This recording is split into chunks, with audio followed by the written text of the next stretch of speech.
Arestado isang lalaking sangkot umano sa pang-hold up sa Taytay Rizal.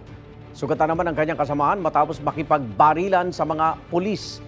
Aminado sa krimen ang naarestong suspect. At yan ang unang balita ni EJ Gomez. Balik kulungan ang lalaking ito na sospek sa pang-hold up, kasama ang isa pang lalaking nanutok umano ng baril sa Barangay Santa Ana, Taytay Rizal gabi nitong Lunes.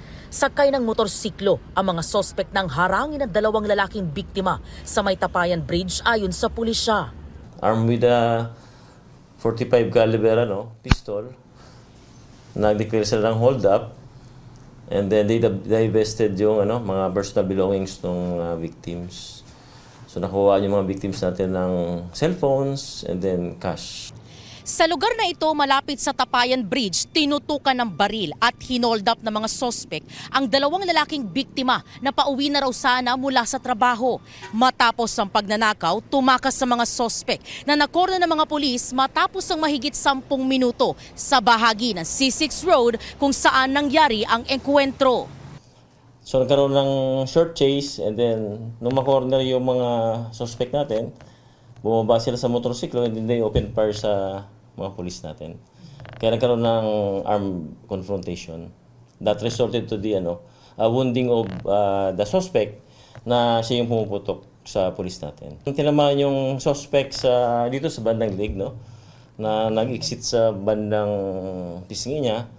Isinugod sa ospital ang 39 anyos na sugatang sospek.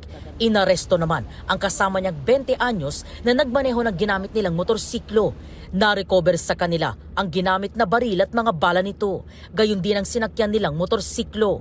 Ito mga suspect natin, ito yung mga notorious doon sa area niyon. Ito talaga yung mga nang-hold up sa mga dumadaan doon. May mga kasama din sila, may mga kakilala silang ganoon din ang ginagawa. Nung gabi na yon, may revelation sila na may mga iba pang grupo na may plano din namang hold up. Ang naarestong construction worker aminado sa krimen. Dahil lang po sa pangailangan po yun. Sad po kasi po yung nanay ko po eh.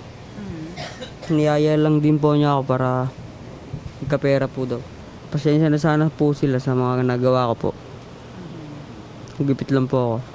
Ayon pa sa sospek, dati na siyang nakulong dahil sa kasong carnapping at nakalaya noong 2023. Nagpapagaling pa sa ospital ang sugatang sospek. Sasampahan ang riding in tandem ng mga kasong robbery resulting in armed confrontation, frustrated murder at illegal possession of firearms and ammunition. Ito ang unang balita. EJ Gomez para sa GMA Integrated News. Igan, mauna ka sa mga balita, mag-subscribe na sa GMA Integrated News sa YouTube para sa iba't ibang ulat sa ating bansa.